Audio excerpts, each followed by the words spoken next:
L D എഫിൻ്റെ അയ്യപ്പ ഭക്തിയുടെ കപടമുഖം പച്ചയ്ക്ക് തുറന്നു കാട്ടുകയാണ് പ്രതിപക്ഷ നേതാവ് വി ഡി സതീശൻ. ഇലക്ഷൻ അടുക്കാറായപ്പോഴുള്ള ഈ കപട ഭക്തി എൽ ഡി എഫിൻ്റെ രാഷ്ട്രീയ പാപ്പരത്വമാണ്. വിശദമായ വാർത്താ സമ്മേളനത്തിലേക്ക്.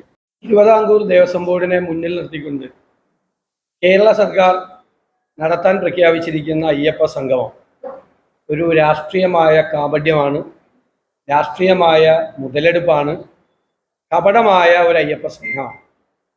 ഏറ്റവും പ്രധാനപ്പെട്ട കാര്യം, ശബരിമലയെ ഏറ്റവും സങ്കീർണമായ ഒരു അവസ്ഥയിൽ എത്തിച്ച മുന്നണിയും രാഷ്ട്രീയ പ്രസ്ഥാനവുമാണ് CPM-ഉം LDF-ഉം. അന്ന് സുപ്രീം കോടതി വിധിയുമായി ബന്ധപ്പെട്ട് UDF സർക്കാർ കൊടുത്ത അഫിഡവിറ്റ് തിരുത്തിയിട്ടാണ് ആചാര ലംഘനം നടത്താൻ CPM നേതൃത്വം വഹിക്കുന്ന ഗവൺമെന്റ് കൂട്ടുനിന്നത്. ആ അഫിഡവിറ്റ് ഇപ്പോഴും നിലനിൽക്കുകയാണ്. ഞങ്ങൾക്ക് ചോദിക്കാനുള്ളത്, LDF സർക്കാർ കൊടുത്ത ആചാര ലംഘനം നടത്താൻ സൗകര്യം ചെയ്തു കൊടുക്കുന്ന അഫിഡവിറ്റ് പിൻവലിക്കാൻ നിങ്ങൾ തയ്യാറുണ്ടോ? ഒന്നാമത്തെ ചോദ്യമാണ്.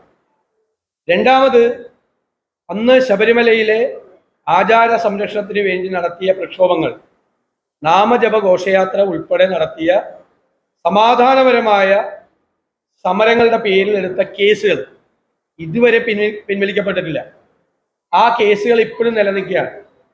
ആ കേസുകൾ പിൻവലിക്കാൻ സർക്കാർ തയ്യാറുണ്ടോ? മാത്രമല്ല, ഈ സർക്കാർ വന്നതിന് ശേഷമാണ് തീർത്ഥാടനം പ്രതിസന്ധിയിലായത്.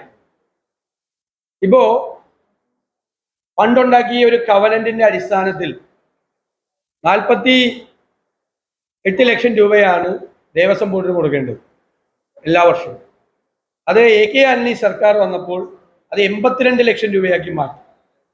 കഴിഞ്ഞ 3 വർഷമായിട്ട് ഈ സർക്കാർ ആ പണം അവിടെ കൊടുത്തിട്ടില്ല. ശബരിമലയ്ക്ക് വേണ്ടിയിട്ട് കൊടുത്തിട്ടില്ല, ഒരു പണവും കൊടുത്തിട്ടില്ല.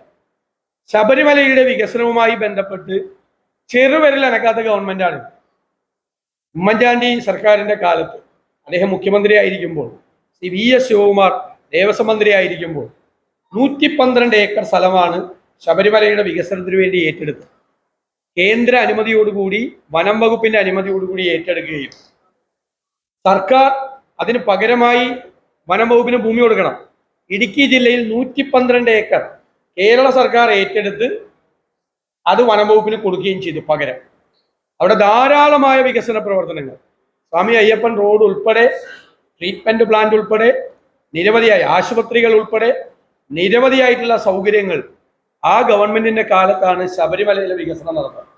കഴിഞ്ഞ 9.5 വർഷക്കാലമായി ശബരിമലയിലെ വികസനത്തിന് ചെറുവിരൽ പോലും അനക്കാത്ത ഒരു സർക്കാരാണ്.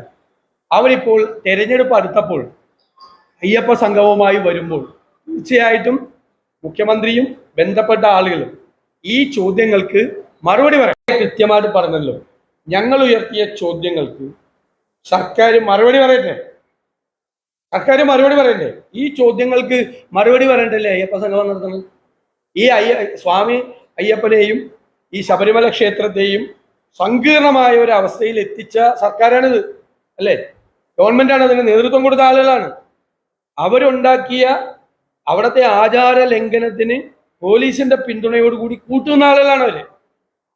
അവിടെ നടത്തിയ എല്ലാ വൃത്തികേടുകൾക്കും കൂട്ടുന്ന ആളുകളാണ്. അയ്യപ്പ ഭക്തർ സംസ്ഥാന വ്യാപകമായി നടത്തിയ സമരത്തെ പോലീസിനെ ഉപയോഗിച്ച് അടിച്ചമർത്താനും കേസുകൾ എടുത്ത് അവരെ ജയിലിലാക്കാനും ശ്രമിച്ച ആളുകളാണ്. അപ്പൊ കേസ് പിൻവലിക്കണ്ടേ? പിന്നെ ആചാര ലംഘനത്തിന് പിന്തുണ കൊടുക്കുന്ന നവോത്ഥാന സമിതി രൂപീകരിച്ച് മതില് കിട്ടിയ ആളുകളാണ്. അപ്പൊ അതൊക്കെ തള്ളിപ്പറയണ്ടേ? അതെല്ലാം തള്ളിപ്പറയണ്ടേ? അയ്യപ്പ ഭക്തർക്കെതിരെയും പ്രതിപക്ഷ അംഗങ്ങൾക്കെതിരെയും ഒക്കെ എടുത്ത കേസുകൾ സർക്കാർ പിൻവലിക്കുമോ? വി ഡി സതീശൻ ഉന്നയിച്ച ചോദ്യങ്ങൾക്ക് കൃത്യമായ ഉത്തരം LDF സർക്കാർ നൽകുമോ? കാത്തിരുന്നു കാണുക.